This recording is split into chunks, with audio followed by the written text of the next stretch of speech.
Okay, guys. Good morning, everyone. So, first of all, please tell me, am I audible? Am I visible? Is everything right? So, apparently, there was a lot of connection trouble that was coming. So, am I audible now? Okay. So, guys, good morning once again. Today is 28th of March, and welcome to the Hindu newspaper analysis. In the today's video, we are going to discuss the entire analysis of the Hindu newspaper and the explainer PDF that I will be explaining here. This explainer PDF you can download from the Telegram channel. The link for the channel is given in the description box. Okay, now moving on. Before guys starting up, first of all, let's take the overview of the entire newspaper in order to understand that which articles will be important for our examination. So first of all, the page number 1, we can see here that the ahead of no trust vote, Imran says no deal with opposition. So the Pakistani politics and the political issues going on there have been discussed in this article. Not important for your examination, please don't go in this.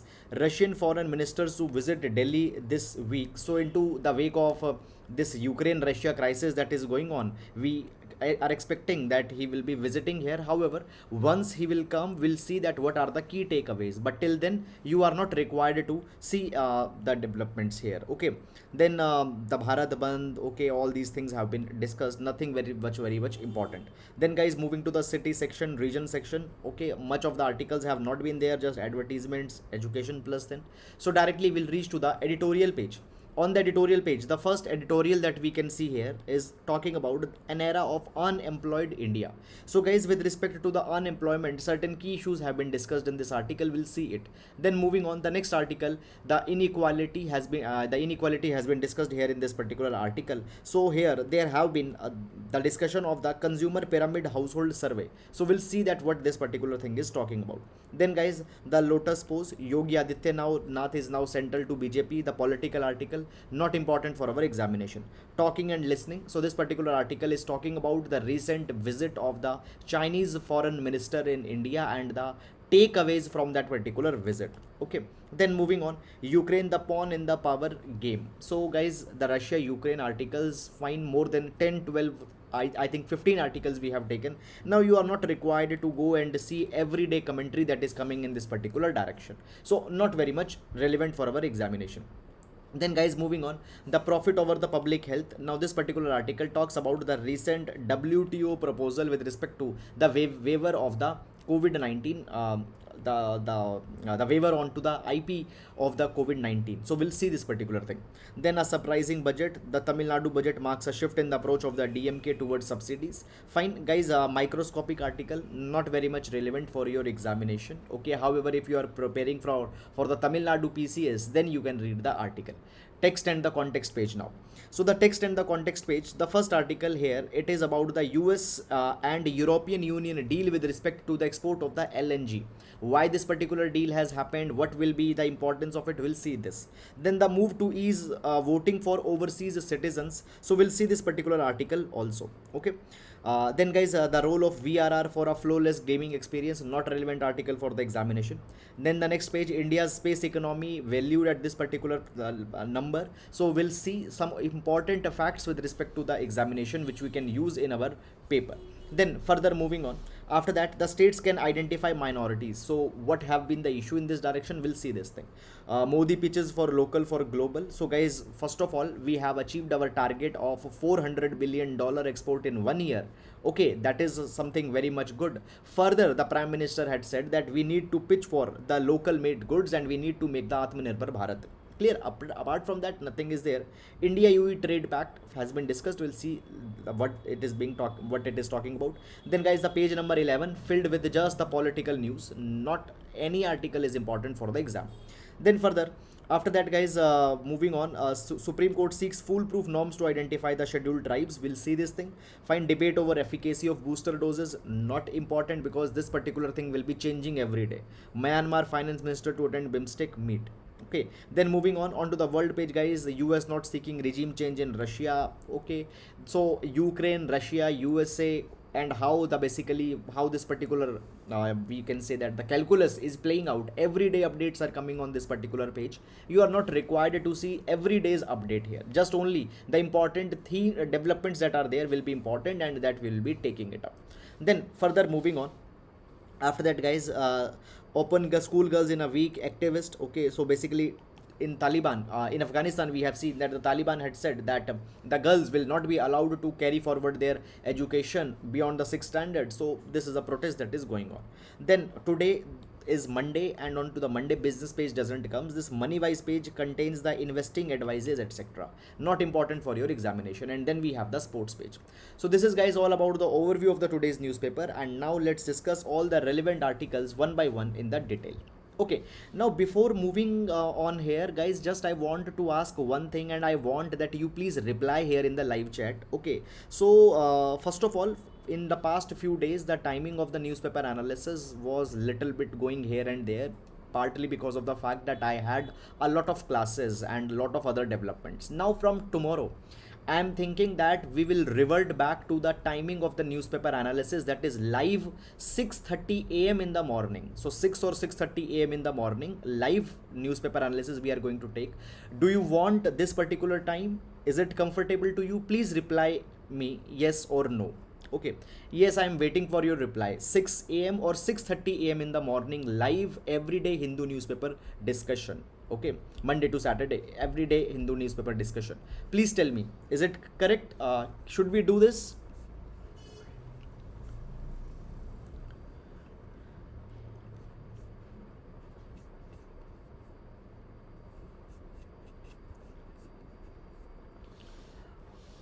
Okay, okay, fine.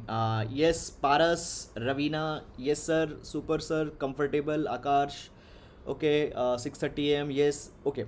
Okay, guys, please. Yes, 6:30 a.m. is fine. Okay, okay, guys. So 6:30 a.m. live. So it is final now. So from tomorrow onwards, 6:30 a.m. we'll be taking it up. Okay. Thank you for the response. Now starting up with the GS code for today.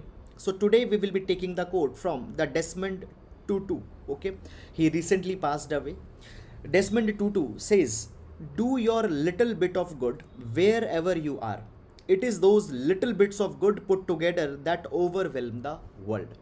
So, guys, the Desmond Tutu has given a very impactful message. He says that don't bother that whether you can do a lot or whether you can do a little, wherever you are, whatever your capacity is, try to do best in that capacity. Even the little bit of efforts of goodness by everybody will overwhelm the entire world. So, guys, this particular message is very much important, and this thing should drive our compassion, it should drive our effortfulness. Very good quote. You can use it in our ethics paper number 4, ethics GS paper number 4.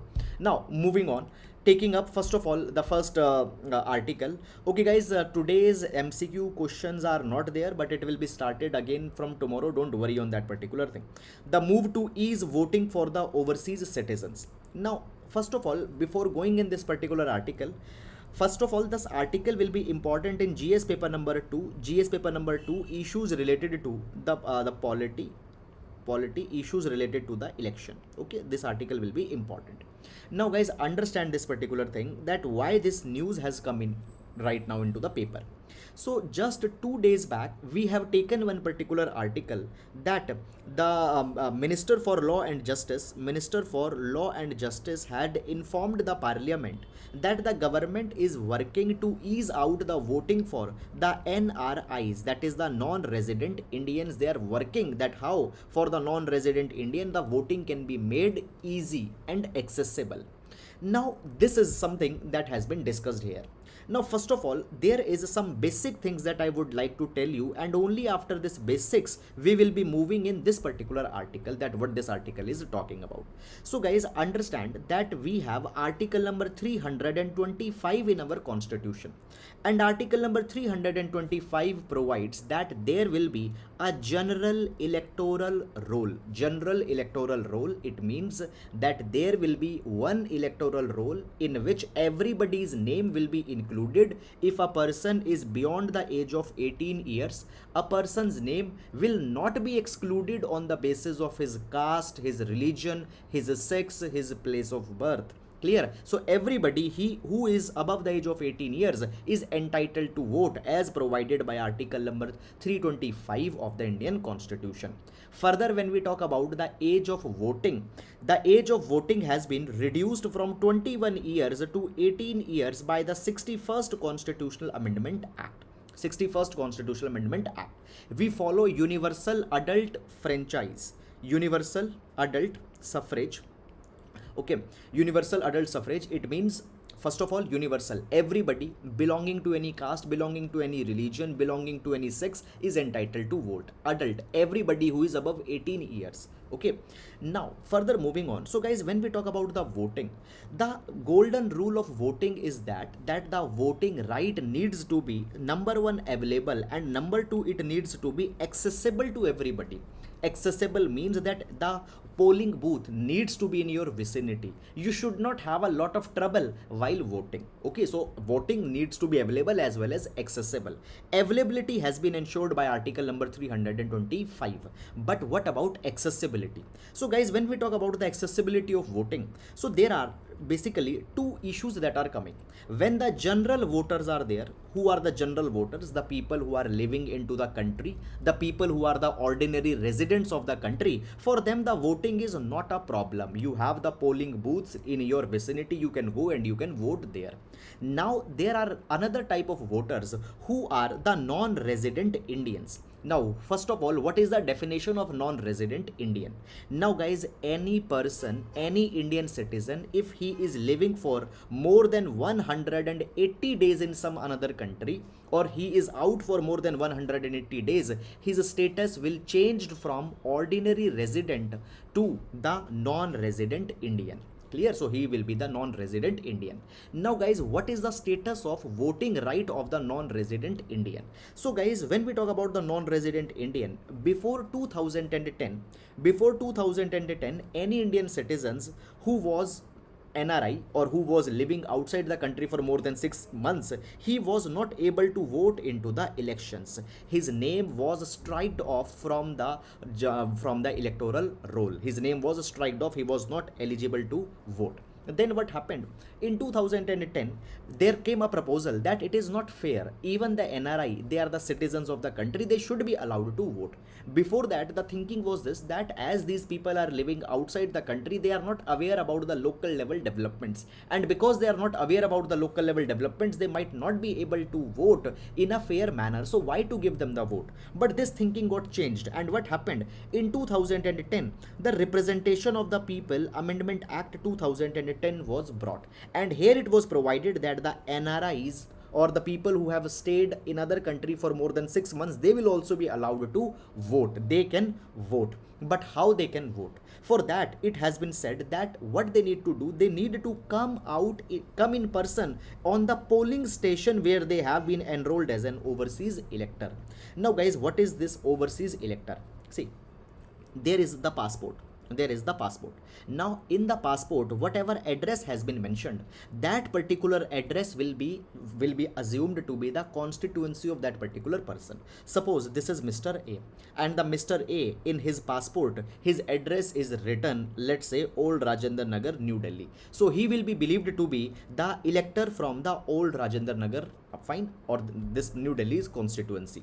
So he has to come here. Let's say he is right now living into the Dubai and the elections have been impending into the Delhi. So he has to come into the Delhi and he has to vote. This was the proposal that came in 2010. Now guys, because the NRIs were allowed to vote, large number of NRIs, they came to vote also. In this particular number, we have data also. For example, in 2014, 11,846 overseas voters, they registered that they will vote. After that, in 2019, this number increased to 1 lakh. But still 90% of the voters belonged to just Kerala. But guys, there are other states also whose people are living into the another countries. They are not simply coming to register for voting when the elections are there. Why? Because they have to come back for voting, and it is a very costly, very time taking thing, very effort taking thing. So it was now proposed that we need to make things easy for them. And in this particular direction, what had happened, the Election Commission of India had made a proposal to the Law Ministry into the 2020. The Election Commission had said that what we should do, we should provide the facility of postal ballots to the NRIs when they have to vote into the state assembly elections. See, so in 2021 the elections were to be held. So in 2020 they said that for 2021 election we should provide them the facility of the postal ballot. Now the question comes that what is this postal ballot and what is that they are talking about. So guys, understand this particular thing, that there is one more class of voters in our country. They are called as the service voters. Service voters. Now who are the service voters? Service voters are the members of the armed forces. Okay, they are the members of such services whose name has been written into the Army Act of 1950. Clear? Now these service voters, let's say a soldier is stationed into the Ladakh. Now the election is there into the Uttar Pradesh. Obviously he might not be able to come to the Uttar Pradesh just to vote because he is stationed into the Ladakh. So there is a facility for such kind of voters, and this facility is called as the postal ballot facility. Now how this postal ballot actually works? So guys, this postal ballot is now called as number one, the electronically transmitted postal ballot system, ETPBS. Fine, again I'll repeat, it is called as the electronically transmitted postal ballot system, ETPBS. Now what happens into this particular system? So guys, basically let's say that there are the soldiers who are stationed into the Ladakh. There are the soldiers, let's say they are stationed into around the line of actual control they are stationed. So what will happen, the postal ballots will be electronically transmitted to them. Okay, the electronically postal ballot will be transmitted to them. On that postal ballot there will be the different parties symbols that will be printed. Okay, what the person will do, the person will download this particular ballot paper, he will mark that to whom he want to vote, and then he will mail this particular printed ballot paper back to the returning officer of the constituency. Let's say that there is a soldier stationed around the LAC and he had to vote for the assembly elections into the Uttar Pradesh, into the Agra constituency. So he will mail back this particular printed paper to the Agra. Is it clear? Via an ordinary mail. So the Election Commission of India has proposed that the same facility can be given to the NRI voters also. They can also be given this ETBP, that is the electronically transmitted postal ballot. They can download it, can print it, and can send it back. So this is something, and for it has been provided by the government, that we are working that how we can work on this particular thing. Now guys, the proposal that has come as of now, it is this, that the NRI, the first of all, what we need to do, we need to carry an amendment into the conduct of elections rule 1961 if this particular thing has to be done. So number one, conduct of election rule 1961 were to be amended, and second thing, what has to be done, the NRI voters, if they want to vote, they have to inform the returning officer at least 5 days after the elections have been notified. So first of all they have to notify, and then they will be sent these particular ETBPs, and then they will send it back to their constituency. Is it clear? As of now, will this system be given to all the NRIs living in all the countries, or will it be given to some specific NRIs? It is not very much clear. It has to be seen that how this particular thing is to be done. The details will come out when government will finalize, but this is the story up till this particular point. So since 2010, when first time the NRIs were allowed to vote, up till now, this is the entire story. I hope that you have understood it. And now guys, moving to the next article. Okay, so the next article, again we have taken from the Hindu text and the context page. USA cuts a deal with the European Union vis-a-vis LNG. So what this particular article is all about, what has happened, we'll understand it from the very scratch. This particular article we will see under the context of the GS paper number 2, International Affairs and the Global Developments. Okay, now guys, understand this particular thing, that what has happened, we have seen that the Russia and Ukraine are both at war with each other. Is it clear? Now when the Russia is to be seen, around the world, the most of the Western countries are seeing the Russia as an aggressor. They say that the Russia is unwarrantedly is venturing into the sovereignty of the Ukraine. Russia is wrong. If Russia is wrong, what the Western countries can do? They can do two things. Number one, they can support the Ukraine and they can also carry an invasion onto the Russia. But this particular thing is very much dangerous. It can bring a World War III. So second option that is there is that they can impose certain economic sanctions onto the Russia, so that the Russia is forced to go out from this particular war. So they can impose the economic sanctions. Now the economic sanction is a punishment that has been imposed. But guys, in the case of Russia, the USA is not able to impose the full-fledged economic sanctions. What is economic sanctions? First of all, economic sanctions means, let's say that there is a country A. This country A is not following the global order. Now nobody will trade with this A country. Nobody will import their goods. Nobody will export their goods. Fine. Nobody will interact in terms of the financial transactions with this A country. So these are the economic sanctions that can be imposed. Now guys, when the economic sanctions on Russia are to be imposed, what had happened? Full-fledged economic sanctions have not been imposed. Why? Because the European Union, many of the countries of the Europe depend on Russia for the oil and gas, and particularly the gas. They depend on Russia.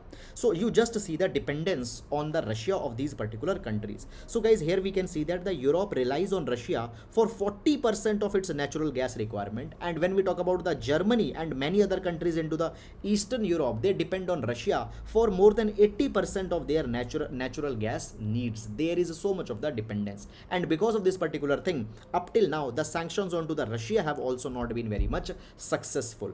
Is it clear, guys? Moreover, guys, understand this particular thing. See this photo. Here we have Russia, here we have Germany, and from Russia to Germany there are the two pipelines that are there. They are called as the Nord Stream pipeline. There is a Nord Stream 1 and then there is the Nord Stream 2. This green one is the Nord 1 and this orange one is the Nord 2. Now guys, first of all, what is the importance of these particular gas pipelines? See, basically, when the gas comes from the Russia to the Europe, in between there is Ukraine. So Ukraine is the transitioning point. Now guys, over the years it has been seen that the relation between the Russia and Ukraine has not been very much good. Many a times Russia deliberately supplies the expensive gas to the Ukraine when it wants to punish the Ukraine, and this thing has already happened in 2006 to 2009. What happened between 2006 to 2009? There was a pro-West government into the Ukraine. Now, in order to punish the Ukraine, deliberately the expensive gas was being sold to the Ukraine. And see, the gas into the Europe comes via Ukraine only. The gas in Europe comes via Ukraine only. So if the expensive gas will come in Ukraine, obviously in European Union also, or the Europe also, the expensive gas will be there. So in order to avoid the Ukraine, what happened? The countries, the Europe and the Russia, they have been tied through the Nord gas pipeline. Okay, now as this particular new crisis came, the Russia and Ukraine new crisis came, this Nord Stream gas pipeline has been suspended, but still the dependence on Russia is huge. So they need some alternative partner from where they can import the gas, and in this particular direction now the USA is coming. USA has signed a deal with the European Union that we will supply you the natural gas so that you can reduce your dependence onto the Russia. Is it clear or not? So basically here we can see that when this Russia-Ukraine invasion happened, the gas prices has increased, and even before that the gas prices increased sharply. Is it clear or not?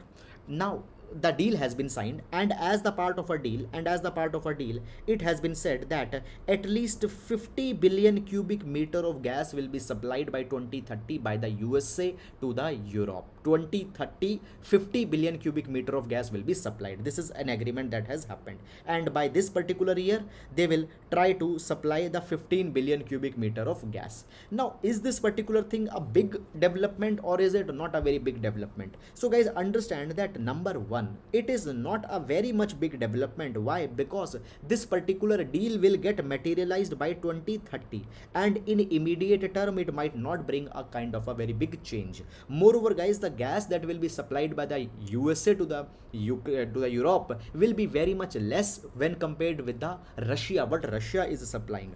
Russia is supplying right now more than 150 billion cubic meter of gas. So it is, Russia is supplying so much. Third thing that comes here is that guys, when we talk about the supply of the natural gas, okay, it tends to be more expensive if it is not coming from the pipeline.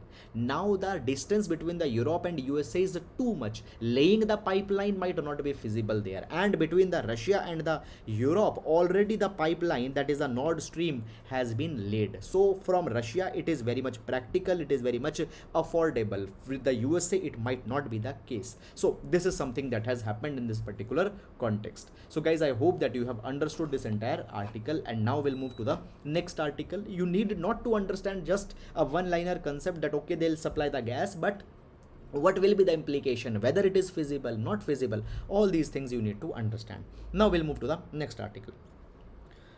Okay, states can identify minorities, says government. Okay, so this particular article will be important with respect to the GS paper number 2. GS paper number 2, issues the issues related to the minorities, polity section. Okay, now so moreover, this particular thing can also be important for our prelims examination. Now guys, when we talk about the minority, first of all, the mention of the minorities has been made in our constitution, fundamental rights, 2 of the articles, article number 29 as well as article number 30. What article number 29 talks about? Article number 29 talks about the protection of the interest of the minorities. Now the interest of the both types of minorities, religious minorities as well as linguistic minorities. Religious minorities are the ones, let's say there is a state A, there is a A state. In the A state, just a minute, let's say there is a state A, and into this particular A state 90% of the people belong to X religion and just 10% people belong to Y religion. So this Y religion is a religious minority in this particular state. Same goes with the language. 90% speakers, let's say, speak one language, and the 10% speakers speak the other language. So the people who are speaking the less number of speakers, okay, of a particular language, they will be the minority, linguistic minority in that particular state.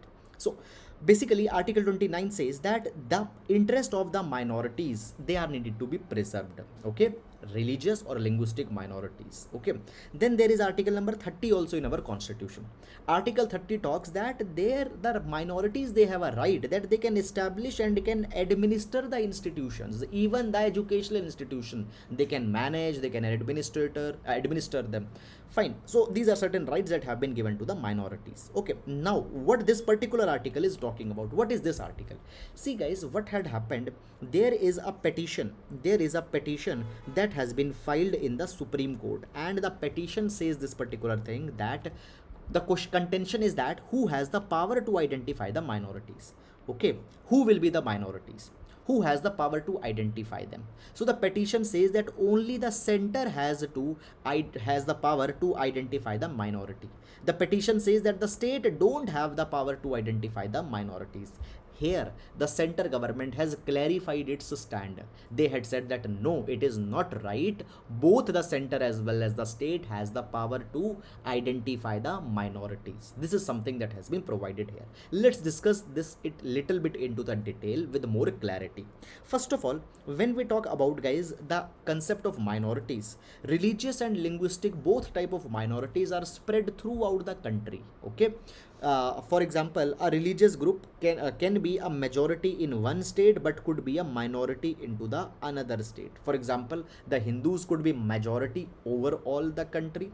The Hindus could be majority in many of the states, but there are certain states where Hindus could be even minority. Same goes with the other religious groups. So guys, here the center government first of all had said that when we talk about giving the status of minority, both the center as well as the state has the power, they can give the status of minority. For example, even the Maharashtra, they had said that the Maharashtra had notified Maharashtra had notified the Jews as a minority community within their state. So the state has the power. Moreover, the center had given the example of Karnataka.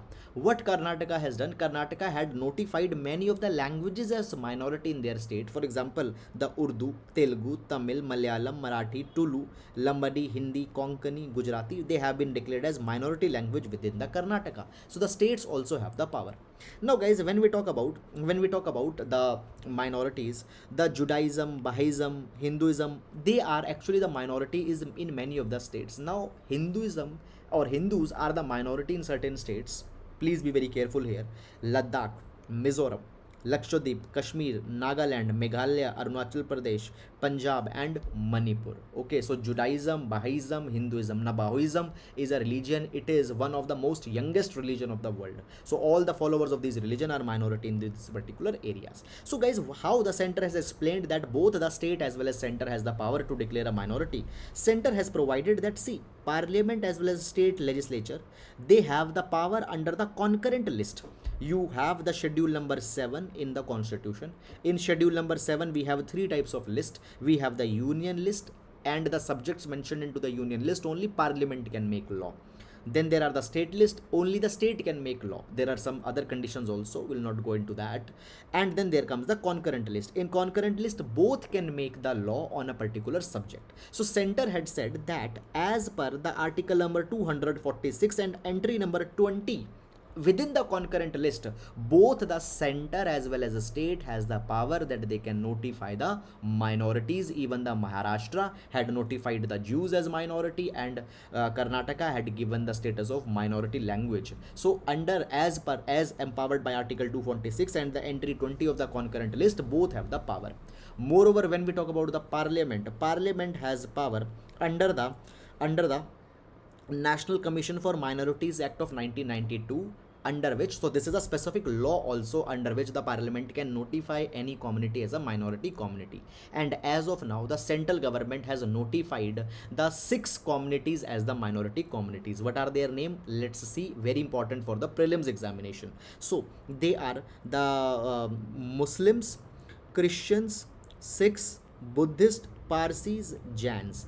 These 6 communities have been declared as minority under the section 2C of the National Commission for Minorities Act of 1992. Center has the power. States also within them, if they want, they can notify a community as a minority community. From where they derive the power? Entry 246 as well as the entry 20, article 246 of Constitution as well as entry 20 of the concurrent list. This is a clarification that has been made by the government here in this particular article. So you can now understand the heading also. So this is something. Okay. Now moving to the next article. Okay. Supreme Court seeks foolproof norms to identify the scheduled tribes.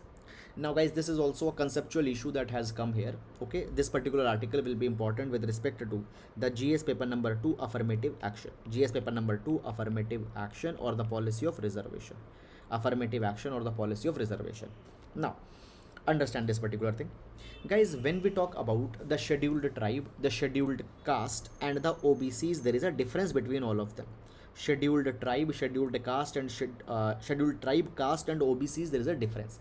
Number one, when we talk about the scheduled tribes are those communities, okay, who are not following the culture of the mainstream community. Their practices, their traditions, their cultures, they are different from the mainstream, and they have not been brought into the modern mainstream. There are the scheduled caste. Now the scheduled caste are those communities which had faced historical injustices. Is it clear? And then there are the other backward caste. Now other backward caste are those people, neither they have a unique culture, not they have faced that much of historical injustice, but when the developmental phase came, they were not able to get developed. So now some extra effort is to be given to them. So guys, in proportion, all 3 communities have been given certain reservation also. Scheduled tribes are given reservation.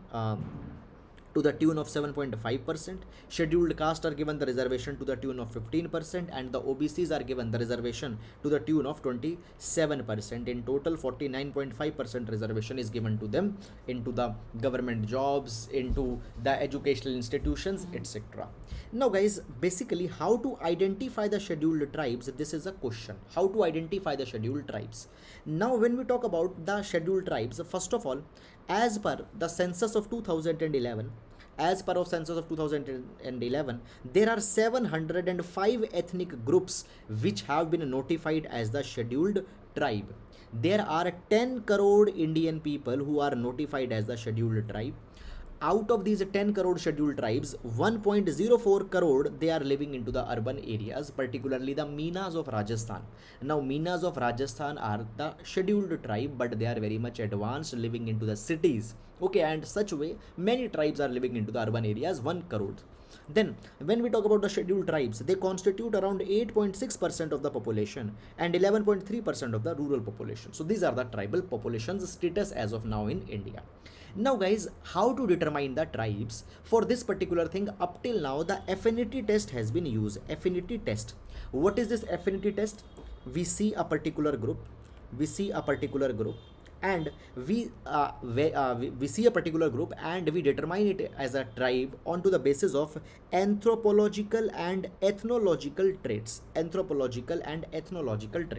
The practices that they follow, the anthropological traits, their body structure, their genetic structure, okay, their traditions, and many such kind of things we will determine. On the basis of it, we'll determine that whether a tribe is a scheduled tribe or not.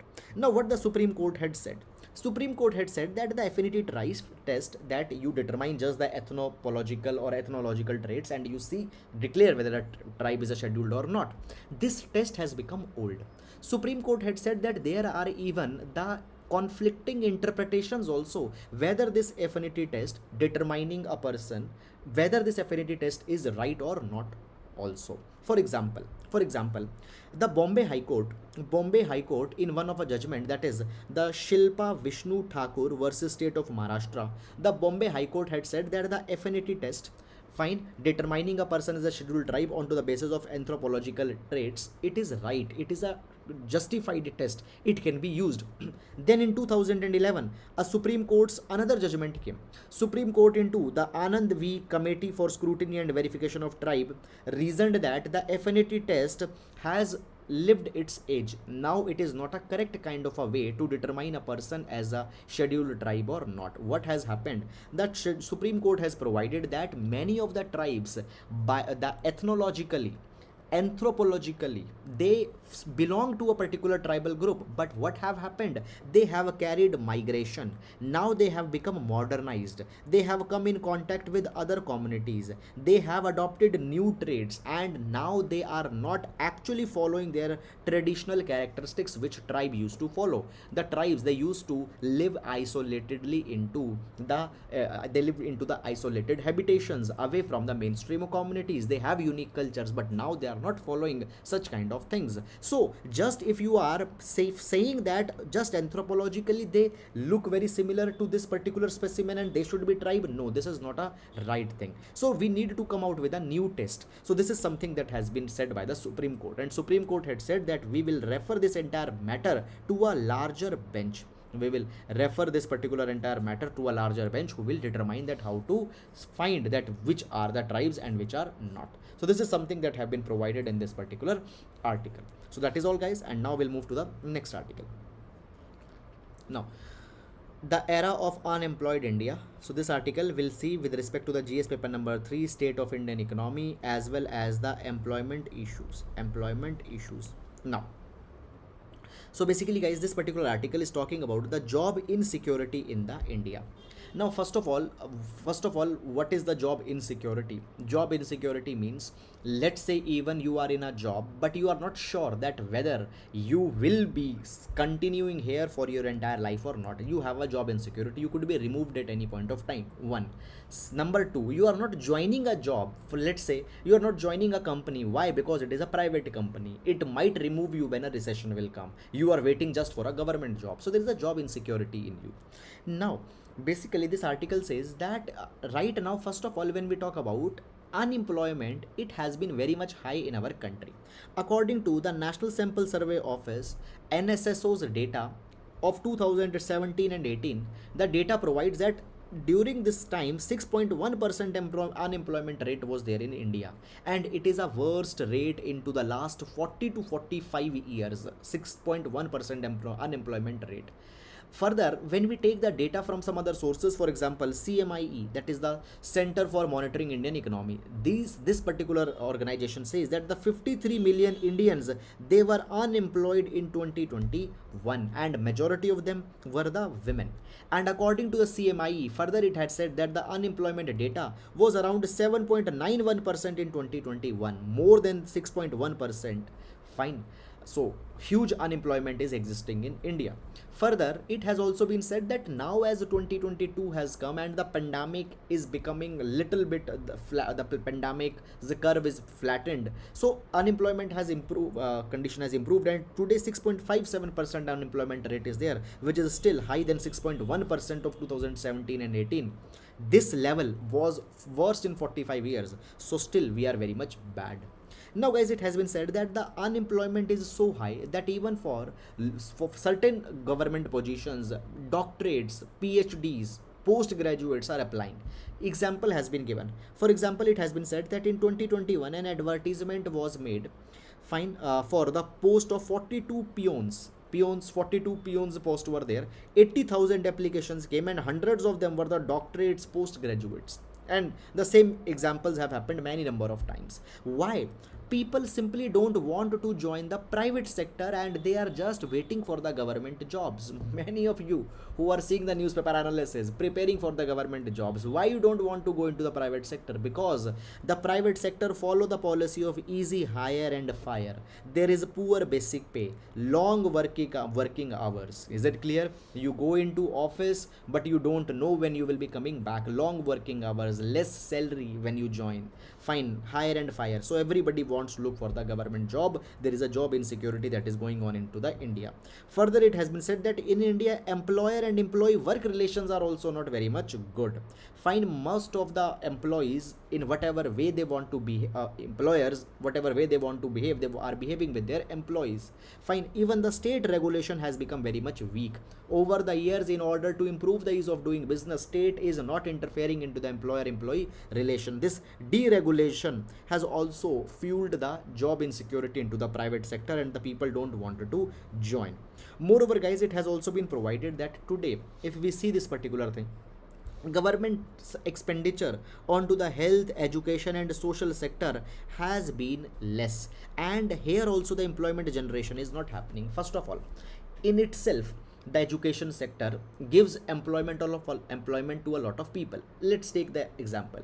Number one, in education sector, large number of teachers are needed. Now these teachers, when they will get a job, obviously they will become employed. Further, if more number of teachers will be there into the school, they can give good pedagogy, they can give good skills to the students. These students later then can get good jobs, they will be good in their careers. So for example, if you are not investing into the education, number one, large number of people who can get a job as teachers, they will not get, and then the quality of education will not improve, then the future generations will also not be skilled. So this particular expenditure will, reduced expenditure will further bring a more job insecurity in our country. Today we see there are marked shortages of government schools. Number one, public funded universities are not there. Why? Because the expenditure is not being made.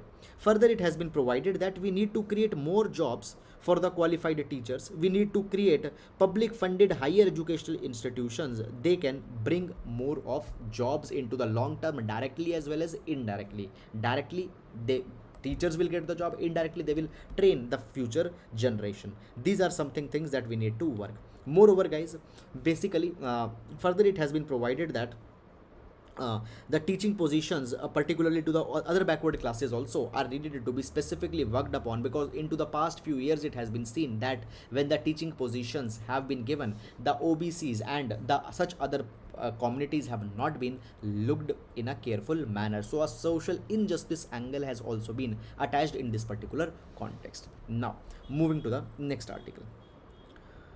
Poverty rose, but income inequality fell. Okay, so first of all, this particular article will be important in our GS paper number 3, issues related to the Indian economy, state of Indian economy. Now guys, I'll tell you little bit about this particular article first of all.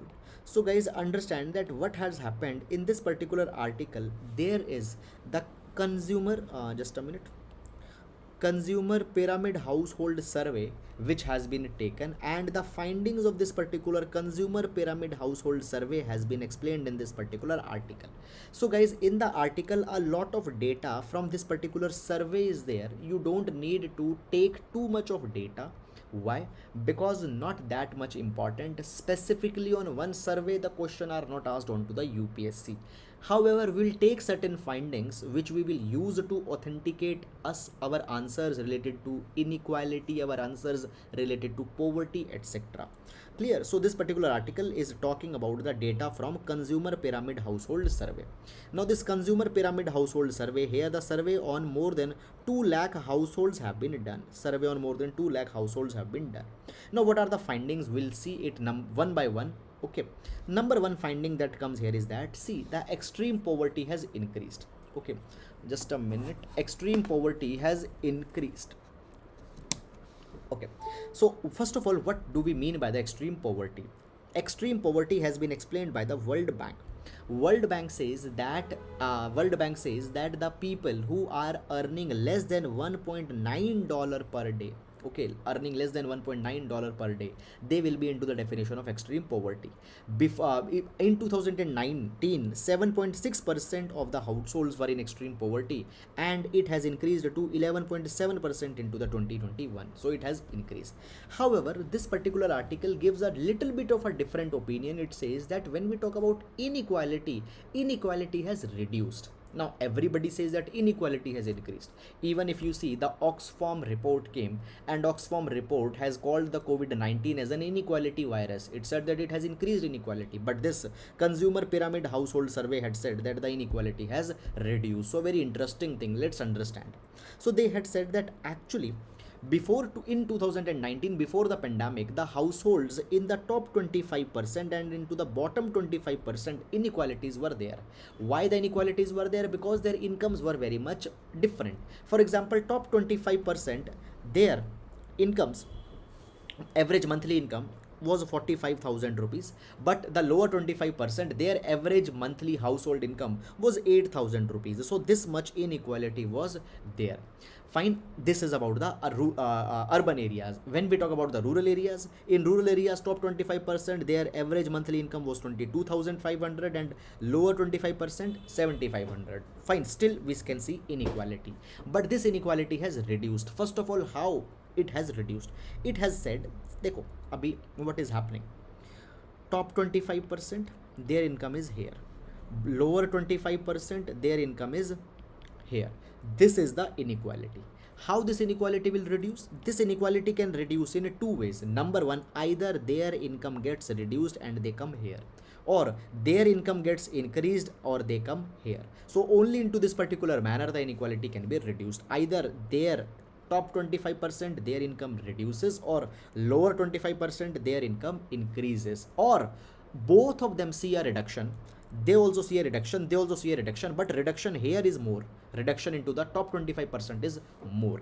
Okay, so this is something way in which the reduction, the inequality can reduce. Now what they have said, they have said that when we compare the data after the pandemic 2021, this was the data before the pandemic. Now after 2021, they say that what has happened,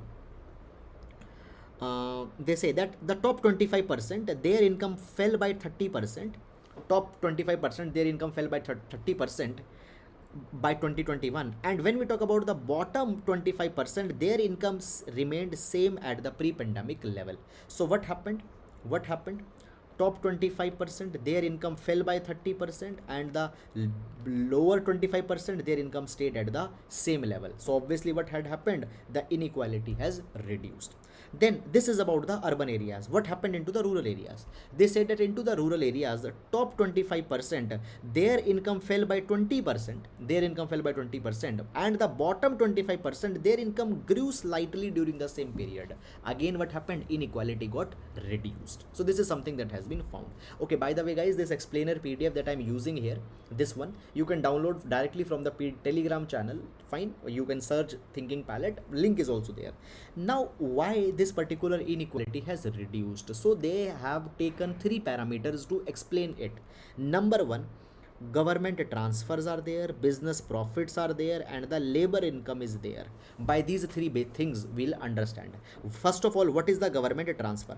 Government transfer means the money that government is giving to the people during the time of pandemic. For example, Pradhan Mantri Garib Kalyan Ann Yojana, or many other transfers that were given by the government. Cash transfer, government can give you money in your bank account, government can give you the kind transfer. For example, 5 kg additional food grains were given to the poor families under the Pradhan Mantri Garib Kalyan Ann Yojana. Clear? So the government transfer. Now obviously if government gave you some transfer, government is giving you some money, let's say, obviously your income will increase. Okay. Second is business profits. So the business profits, okay, the money that you are earning from your business. Your business could be, you could be running a factory, you could be having a food cart, you could be having a grocery shop. So profits from your business. And the labor income. Labor income is the wages that you get when you work in a factory, in an establishment. So basically top 25%, lower 25%. Okay, their inequality had got changed because of these three factors. Number one, guys, when we talk about the government transfers were not that much big, but still government transfers were given by the government to fair number of people, including the rich as well as poor. Clear? More it came to the poor people, government transfers.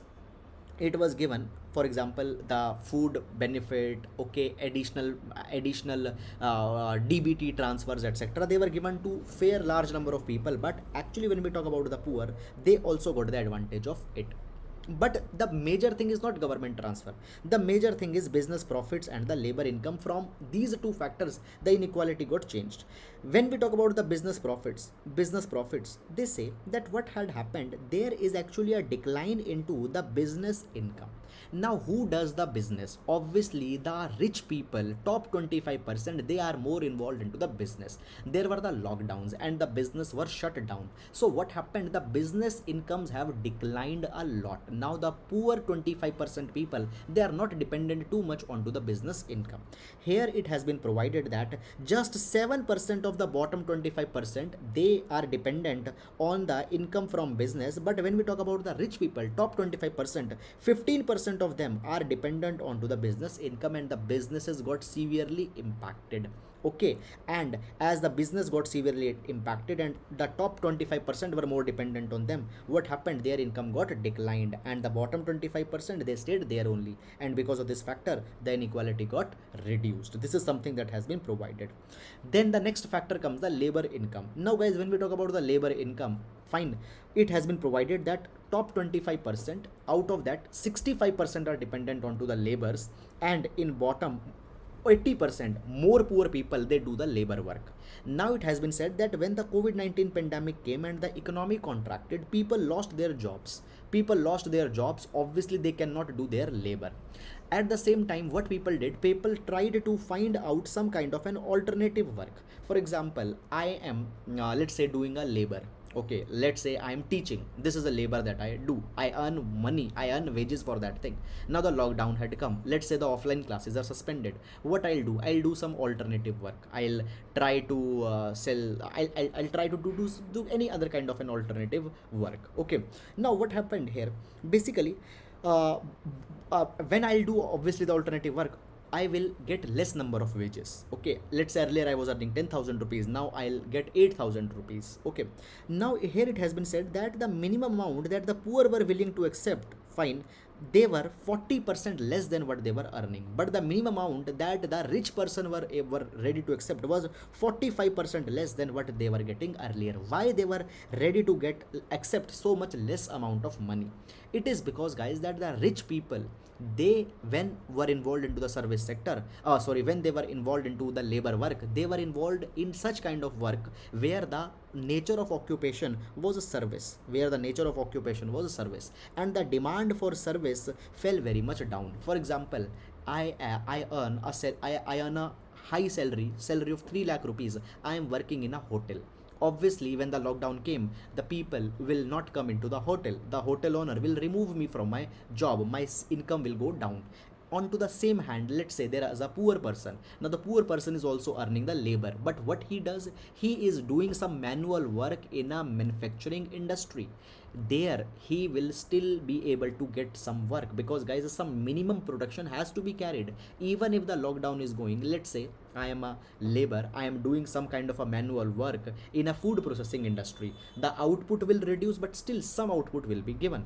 So it has been provided that when the top 25% people are there, they were involved in service sector, and the demand for service actually fell too much down, while 30% of the workers into the bottom 25%, they were involved into the service sector. 45% people into the top 25% were involved in service sector. So what it means, it means more people in the rich class were involved in service, less people into the poor class were involved in service. So therefore impact has been disproportionate. Moreover, it has been provided that during the pandemic, the consumer spending on service fell by 30 to 40%, and the rich people were in this sector. Obviously they will be removed from job. But when we talk about the manufacturing or agriculture sector, their demand did not went too much down, and into the manufacturing and agriculture, poor people were there, so they stayed there only. Rich people came down, and the inequality got reduced. So this is something that has been talked about here. Now, guys, you don't need to go too much into the detail, just what I have explained here more than sufficient for you. Now, okay, there is one question, sir. As the Oxfam says the opposite to what this survey says, and since Oxfam is more renowned, so which important? Oh, okay. So see, you should not rely on one. It is not the game of black and white. Fine, these are the tools that you have to use at your advantage. Where you have to justify that the inequality has increased, use the Oxfam. Where you have to say that no, the inequality has reduced, use this consumer pyramid household survey. You don't need to believe blindly in one thing. These are the tools that you should use at your disposal to justify your answer, and this is the beauty of having both types of things in your arsenal, so that you can use at your own convenience. Fine, now we'll move to the next article. Okay, profit over public health. Now, guys, by the way, this article we have already discussed. It is talking about the recent change that has come at WTO. Fine, with respect to allowing of the COVID-19 vaccines. Fine, I'll explain it again, don't worry. By the way, this particular article will be important with respect to the GS paper number 2, international organization, and the global social justice. Now, guys, first of all, what is the background? I'll tell you, and then we'll move into this particular article. So, guys, the background is like this, that we are in the midst of the COVID-19 pandemic, and we need to get more people vaccinated. We need to give medicines to the people. We need to give the COVID-19 essential aids to the people. Now, when we talk about the vaccines, when we talk about the medicine, what had happened? There are some pharmaceutical companies into the rich countries that have discovered the vaccine. Then they have got the patent onto that particular vaccine. Patent means that you will get a kind of a 20 or 25 years permission that you will only manufacture this particular medicine or vaccine. So rich pharmaceuticals, they invested, they got the patent, and now just they are supplying the vaccine. Whatever price they want to charge, they can charge that particular price. Now what happened? The India and the South Africa in 2020 made a proposal into the WTO. They said that basically certain provision of the TRIPS, that is the trade related aspects of intellectual property rights. Now the TRIPS, it is an agreement within the WTO. TRIPS, it is an agreement within the WTO, and under the TRIPS, a company can or a country can ask for the intellectual property right protection. Intellectual property right protection. What is this intellectual property right protection? Suppose I used my intellect and I discovered a vaccine. Because I have used my intellect and has discovered a vaccine, I should be given a permission for 20 to 25 years that I will only make that particular vaccine. After that, I will open this particular patent to others, they can also make on it. So intellectual property right should be protected. It has been provided by this TRIPS agreement of WTO. Now India and South Africa, what they said that yes, this TRIPS agreement is very much important, protection should be given, because otherwise people will not be interested to innovate, people will not be interested to bring out good discoveries. It is good, but please give a waiver with respect to the COVID-19. Please give waiver with respect to the COVID-19. India said that COVID-19 vaccines are essential.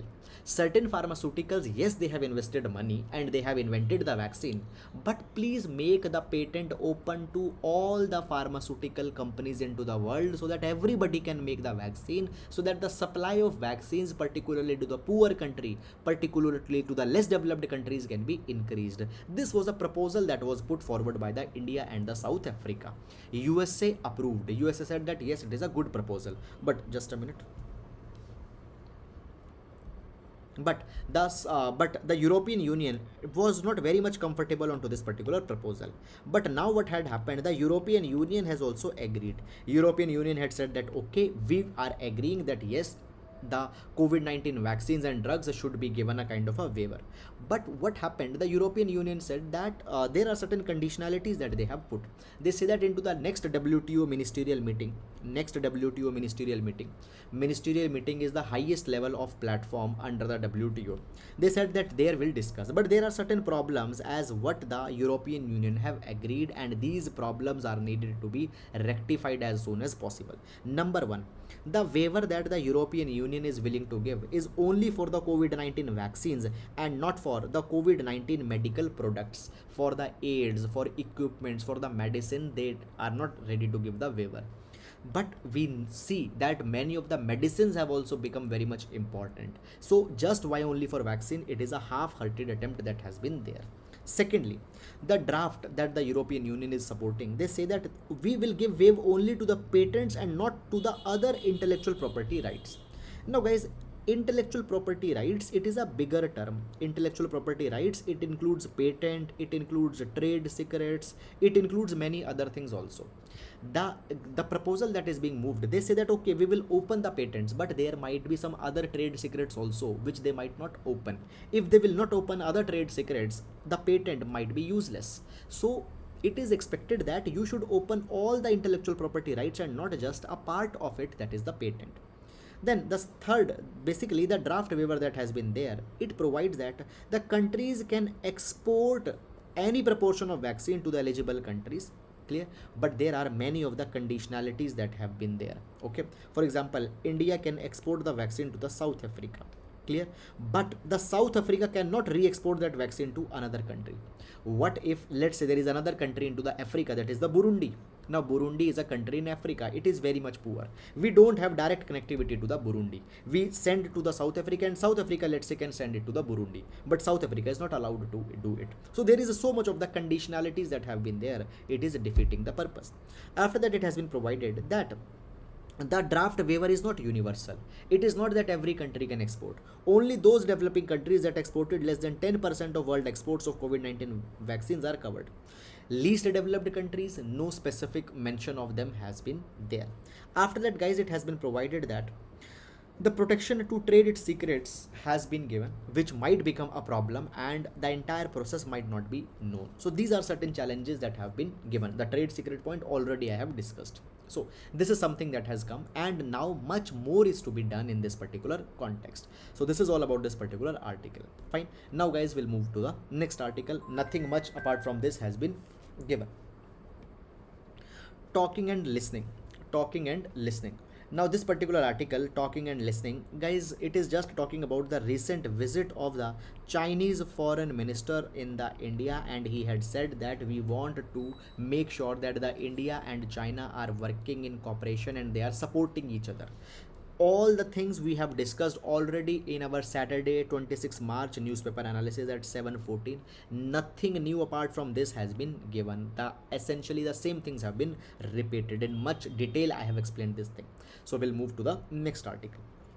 India's space economy valued at this much.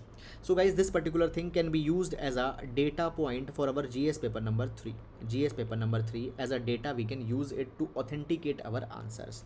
Now, first of all guys, when we talk about the space economy means the potential that the space sector can generate. For example, we have the ISRO, we have the Indian Space Research Organization, ISRO. Now the ISRO has a lot of capability. Fine, that ISRO can launch the satellites for many other countries. Obviously, let's say we are launching the satellite for let's say Bhutan, we are launching the satellite for Maldives, we'll get some revenue from it. It will generate to our economy. So space economy, space development, probes, many such kind of thing had a lot of economic potential. Now guys, what had happened recently, a study has been uh, made out by the Center for Development Studies and by the Indian Institute of Space Science and Technology, and both of them had said that what is the valuation of our space sector. They said that our space sector can contribute around 36,794 crore or around $500 billion in the financial year 2020-2021. It is around 0.19% of GDP. Around 0.19% of GDP can be contributed by the space sector. Now guys, when we talk about the contribution in GDP by our space sector, it has been 0.26% in 2011 and 12, and right now it is 0.9% in 2020-21. If you see, actually it got declined from 0.26% to 0.91%. On an average, around 0.23%. I am giving the average. On average, 0.23% to Indian GDP can be contributed by the space sector. That this is the potential. Now, guys, when we talk about the money or the budget that we keep for the space sector, as a part of our GDP, around 0.09% of our GDP we are devoting to the space sector. The space budget is 0.09%. Okay, fine. Uh, guys, actually sorry, just a mistake, I'll rectify it. So when we talk about the contribution to the space sector as a part of our GDP, fine, it slipped from 0.09% in 2001 to 0.05% in 2011-12. So we have the data of 2011-12. It actually got reduced, but still we are uh, contributing a lot. We are giving a lot of money. When the proportion of GDP is compared, it is higher than the China, Germany, Italy, Japan. Now higher not in absolute numbers, again I'm repeating, higher not in absolute number, higher in proportion of GDP. In absolute number, China might be investing more. For example, China's GDP is, let's say, is 100 rupees. They are investing, let's say, 0.01%. Our GDP is, let's say, 10 rupees. We are investing 0.05%. In terms of proportion to GDP, our is higher, but in absolute numbers, China's will be higher. But not, you don't need to go that much into the hairline detail, not very much needed. So just what we need to understand, we need to understand the potential of our space economy. It is high, around 0.23% of our GDP on average in 2020-21, 0.19%. We need to leverage it more. We need to liberalize our space sector. We need to bring private sector here. Is it clear? So this is something that is to be done. Moreover, when we talk about the Atmanirbhar Bharat Abhiyan, under the Atmanirbharta, space sector can be a very important change maker, should leverage it more. So this is something that has come here. Clear? Now moving to the next article. India UAE trade pact likely from May 1. So just from May 1 the India UAE trade pact will start. Nothing more is there. Just I will tell you the background here. So guys, what had happened few days back, we have seen it in our article also. India and UAE, they have signed the Comprehensive Economic Partnership Agreement, CEPA. Now in this particular CEPA, we want to increase our bilateral trade. Right now the bilateral trade between India and UAE is around $60 billion. It is to be increased to the $100 billion into the next 5 years. And for this particular thing, large number of goods, the duties, the taxes will be waived off from them. Moreover, in order to enhance the trade between the India and UAE, as a part of this CEPA, that both the countries will also establish the technical council on investment, and we will also establish the trade promotion and facilitation. Okay, so this is something that has happened, just a one liner concept. So that is all guys about this particular article, and with this we come to an end to the today's newspaper analysis. Guys, I hope that you have understood it and all the things are very much clear along with the background. So that is all for today. Now guys, from tomorrow, as we discussed, fine, we will be coming live at 6:30 a.m. in the morning. So stay tuned, we'll see you tomorrow. Thank you so much. If you have liked, please do hit the like button, please do subscribe, and please do consider leaving a comment. It really means a lot to us. Thank you so much.